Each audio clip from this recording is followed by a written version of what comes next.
नमस्कार बच्चों, आज हम जिस टॉपिक को लेके आपके समक्ष आ रहे हैं वो भी आपका पाठ्यक्रम के तहत शिक्षा शास्त्र यानी कि पेपर 104 यूनिट फर्स्ट ईयर के लिए ही है। इसमें यूनिट एक जो है उसको हम कंसंट्रेट करेंगे और उसके अंदर आज का जो टॉपिक होगा हमारा वो भाषा के ऊपर है। भाषा, सामाजिक संबंध, शक्ति, परिचय एवं चिंतन यानी कि language, social relations, power, identity and thinking. भाषा को अगर देखा जाए, भाषा संस्कृत की भाष धातु से उत्पन्न हुआ एक शब्द है। इसका अर्थ है बोलना। इस संदर्भ में महर्षि पतंजलि ने लिखा है, व्यक्तावाची वर्णा ये शांत इसे व्यक्ता हुआ था। अर्थात वर्णों द्वारा जो सार्थक वाणी व्यक्त होती है वही भाषा है। यूं तो पशु पक्षियों के पास भी अभिव्यक्ति के साधन हैं। एक चींटी अन्य चींटियों को भोजन की सूचना देती है और वे सभी शीघ्र ही भोजन के स्थान पर एकत्रित हो जाती है। इस संदर्भ में अगर मधुमक्खियों का उदाहरण दिया जाए तो वो भी करना प्रासंगिक होगा। ये प्राणी सांकेतिक भाषा द्वारा परस्पर सूचनाओं का आदान प्रदान करते हैं। इसी प्रकार पक्षियों में कौवा, मोर, कोयल आदि भी अपनी अपनी भाषा का प्रयोग करते हैं। पशुओं में गाय, भैंस, शेर, चीता आदि भी अपनी अपनी भाषा द्वारा परस्पर वार्तालाप करते हैं। लेकिन भाषा से हमारा अभिप्राय सभ्य मानव जीवन की भाषा से है। मानव द्वारा अर्जित अनेक संस्कारों में भाषा भी एक महत्वपूर्ण अर्थित संस्कार है। इसे जन्म से प्राप्त नहीं किया जाता, बल्कि वह जिस किसी समुदाय में रहता है उसी की भाषा को सीखता है। उदाहरण के रूप में यदि एक पंजाबी परिवार के बच्चे का जन्म गुजरात में हुआ है और उसका लालन पालन भी उसी प्रदेश में हुआ है तो वह निश्चित ही गुजराती भाषा को सीखेगा। लेकिन यदि पंजाब परिवार के बच्चे का लालन पालन उत्तर प्रदेश में होता है तो वह हिंदी भाषा को सीखेगा। मतलब मानव जाति के लिए नितांत आवश्यक है भाषा। इसके बिना मानव समुदाय की कल्पना नहीं हो सकती। अतः एक आलोचक ने उचित ही कहा है, भाषा वह है जो बोली जाती है, जो विशेष मानव समुदाय में बोली जाती है और समझी जाती है। इसके माध्यम से मनुष्य विचारों का आदान प्रदान करते हैं। इसलिए भाषा से हमारा अभिप्राय मानव जाति की भाषा से।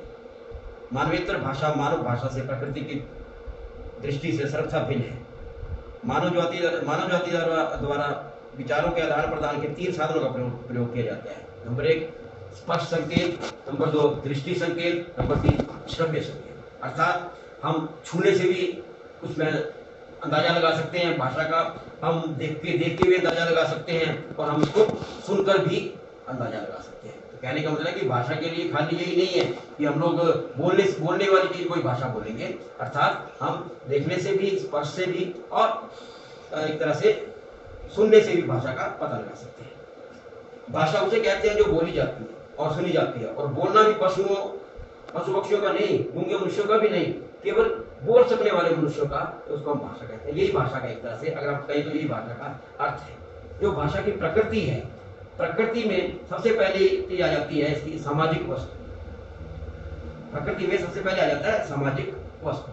तो अगर भाषा की परिभाषा को लेके चले हम, विद्यालयों में अलग अलग भाषा की परिभाषाएं दी हुई है। बहुत सारे जो हमारे फिलोसफर हुए हैं, बहुत सारे हमारे हिंदी के जानकार हुए हैं जिन्होंने की भाषा को एक नाम दिया है। प्लेटो ने कहा था, विचार आत्मा की मूक बातचीत है, पर वही जब ध्वन्यात्मक होकर ओठों पर प्रकट होती है तो उसे भाषा की संज्ञा दी जाती है। तो कहने का मतलब है कि ये भी एक भाषा की परिभाषा है।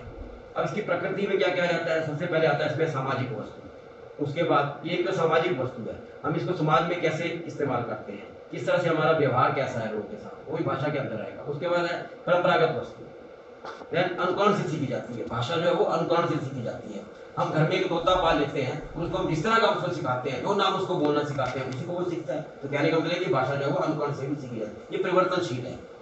भाषा आपने सुना भी होगा, आपको मालूम भी है कि भाषा हर एक 10 किलोमीटर के बाद जो भाषा बदल जाती है, बोलने का लहजा बदल जाता है।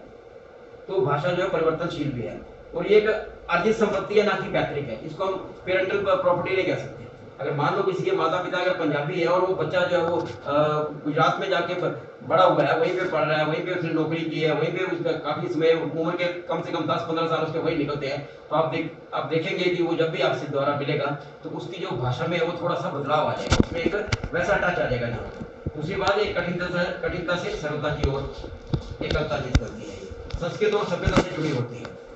जिस तरह की भाषा आप देखोगे, जहाँ की भाषा जो होगी उसमें संस्कृति कैसी है, वहाँ की सभ्यता कैसी है, उसके अनुसार जो है वो इसी के उपयुक्त परिभाषाओं का मनन करके हम ये जानने का प्रयास करते हैं कि भाषा क्या है।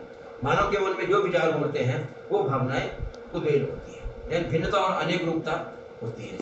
अलग अलग जगह पे अलग अलग एक वातावरण में अलग अलग भाषा बोली जाती है और वैसा ही उसका इम्पैक्ट देखा जा सकता है। उसके बाद आता है इसमें सामाजिक संबंध। सामाजिक संबंध में अगर हम देखें तो सामाजिक संरचना भाषा को प्रभावित करती है। लैंग्वेज एंड सोशल स्ट्रक्चर, उस जगह का सोशल स्ट्रक्चर कैसा है, सामाजिक संरचना कैसी है वहाँ की, ये सारे का सारा जो है वो एक तरह से आप कह सकते हो कि अगर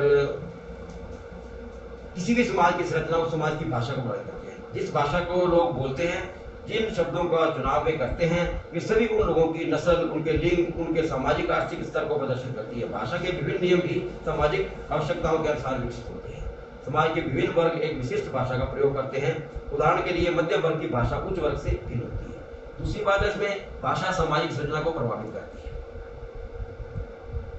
भाषा जो है वो सामाजिक संरचना को प्रभावित करती है। लैंग्वेज इन्फ्लुएंस सोशल स्ट्रक्चर, इस प्रकार सामाजिक संरचना भाषा को प्रभावित करती है, उसी प्रकार भाषा भी सामाजिक संरचना को प्रभावित करती है। कभी कभी सामाजिक वर्गों का विभाजन भी भाषा के आधार पर हो जाता है। उदाहरण के लिए भारत में भाषा के आधार पर कई राज्यों का पुनर्गठन किया गया था। यदि भी ऐसा प्रतीत होता है कि बच्चे आंतरिक भाषा संकाय को लेकर पैदा होते हैं, लेकिन फिर भी बच्चों द्वारा विभिन्न भाषाएं सामाजिक संस्कृति संदर्भ में सीखी जाती है। प्रत्येक बच्चा जानता है कि क्या कहना है, किसे कहना और कहाँ कहना है। भाषाएं विभिन्न आयु वर्ग के अनुसार विभिन्न सामाजिक संदर्भों में बोली जाती है। भाषा और समाज, भाषा एक बनावटी और संगठित विधि है जिसका प्रयोग विभिन्न अर्थों को स्पष्ट करने के लिए किया जाता है। अर्थों को समझाने की विधि जानवरों के पास भी है, लेकिन उसे भाषा नहीं कहा जाता है। क्यों? क्योंकि वो संगठित नहीं है।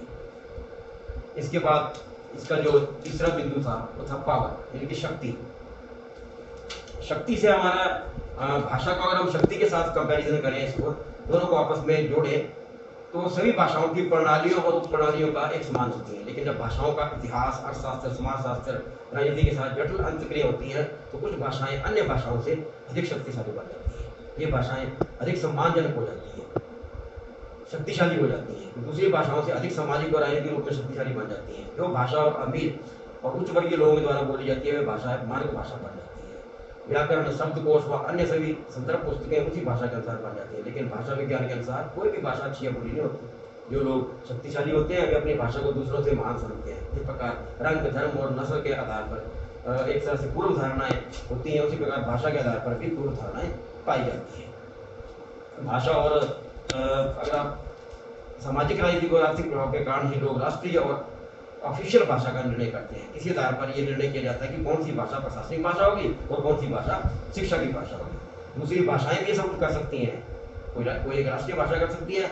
आप अगर यहाँ से उत्तर से दक्षिण की ओर चलेंगे तो आपको दक्षिण में जाके हमारे यहाँ पर हिंदी एक जो फर्स्ट लैंग्वेज मानी जाती है, और वहाँ पे जाके हिंदी जो एक थर्ड लैंग्वेज के रूप में हो जाती है। अगर तमिलनाडु जाएंगे तो तमिलनाडु में तमिल जो है वो फर्स्ट लैंग्वेज होती है, इंग्लिश जो वो सेकंड लैंग्वेज है, और हिंदी जो है वो थर्ड लैंग्वेज होती है। आंध्रा में भी ऐसा ही है, वहाँ तेलुगु फर्स्ट लैंग्वेज है, इंग्लिश सेकंड लैंग्वेज है, और हिंदी जो है वो एक थर्ड लैंग्वेज के रूप में जानी जाती है। इसके ऊपर काफ़ी कार्य चल रहे हैं कि क्यों ना हमारा हिंदुस्तान है, हम हिंदुस्तान में रह रहे हैं, तो हमारी हिंदी जो है वो फर्स्ट लैंग्वेज होनी चाहिए। उसके बाद सेकंड प्रायोरिटी जो है हमारी जो रीजनल लैंग्वेज है उनको दी जानी चाहिए। तो इस तरह से भाषा और लिंग जो जेंडर है इसका जो है डिस्क्रिमिनेशन इसमें देखी जा सकती है कई जगह पे। देन उसके बाद लिंग का विषय पूरी मान्यता से है, ना कि आदि से। भाषा में अनेक ऐसे तत्व विकसित हो गए हैं जिनके कारण लिंग की भिन्नता नजर आती है। और भाषा जो है वो भाषा और अगर अल्पसंख्यक को लेकर चले हम, अल्पसंख्यक समुदाय के लोग और आदिवासी लोगों की भाषा को हमेशा अनदेखा किया गया है। उनकी भाषा जो है वो उसे हमें ध्यान रखना चाहिए कि भारत की अंग्रेजी से अन्य भाषाएं केवल इन भाषाओं के सहयोग से नहीं बन सकती है। इसके बिना इनका कोई वजूद नहीं है। ये तथ्य है कि किसी एक भाषा का विकास दूसरी भाषा के विकास में सहायक नहीं हो सकती। तो हम उनको नजरअंदाज नहीं कर सकते हैं जो हमारे एक अल्पसंख्यक की भाषा। इसके बाद आता है परिचय भाषा के साथ कि लैंग्वेज एंड आइडेंटिटी, भाषा और उसका परिचय। भाषा और पहचान, पहचान का अर्थ क्या है, पहचान किसे कहते हैं हम।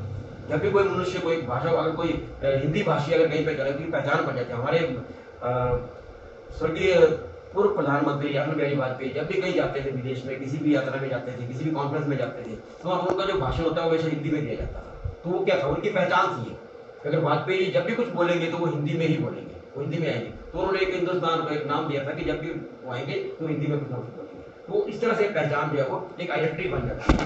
दृष्टिकोण और अभिप्रेरणाएं कभी भी खालिस्तानी मिक्स नहीं हो सकती। एक व्यक्ति जो किसी समूह में रहता है वह उसी समूह के अनुसार व्यवहार करने की कोशिश करता है, क्योंकि वह उस समूह के साथ ही अपनी पहचान बनाना चाहता है। हमारे देश में अनेकों बार हम देखते हैं कि हमारी पहचान एक दूसरे के साथ संघर्ष करती है। किसी अल्पसंख्यक समुदाय में ये बात और भी स्पष्ट हो जाती है। पहचान का अर्थ क्या है? पहचान किसी व्यक्ति का वह गुण होता है जिसके आधार पर वह समझा जाता है, उसकी भाषा को समझा जाता है, लोग उसको समझते हैं, लोग उसके ऊपर ध्यान देते हैं। दूसरी बात है सोशल आइडेंटिटी क्या है? सामाजिक पहचान किसी व्यक्ति के आत्म प्रत्यय का वह भाग होता है जो कि उसके समूह के सदस्यता के कारण पैदा होता है। और उसके बाद है भाषा और सामाजिक पहचान। कई बार ऐसा प्रतीत होता है कि भाषा के दो कार्य हैं। भाषा संप्रेषण का एक माध्यम है, लेकिन साथ ही साथ में किसी व्यक्ति को पहचान भी देती है। किसी भी समूह की भाषा उस समुदाय के विशिष्ट चरित्र को व्यक्त करती है। भाषा सामाजिक संबंधों को मजबूत भी बनाती है। भाषा सामाजिक पहचान को उजागर भी करती है। ये सामाजिक समूहों में आपस में बांधती भी है, उनको बांटती भी है। इसके बाद इसका एक और छोटा सा बिंदु है जिसको हम बोलते हैं चिंतन।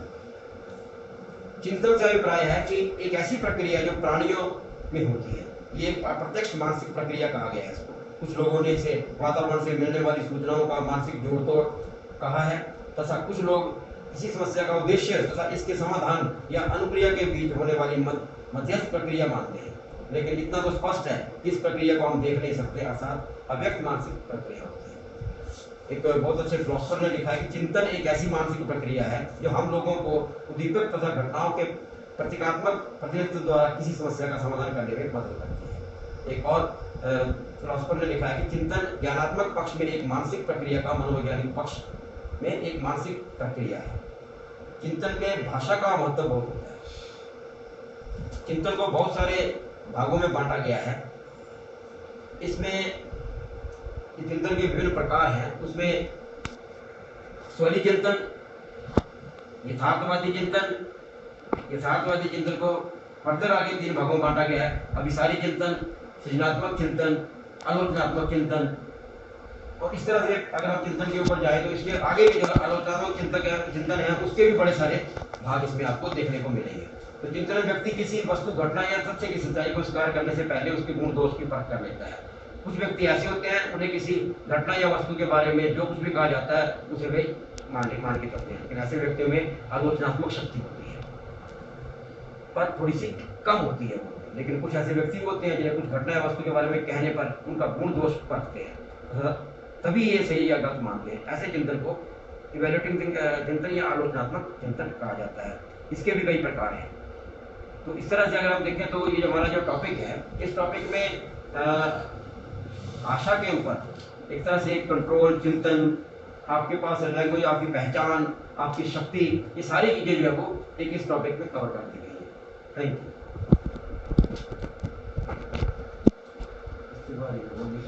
यू।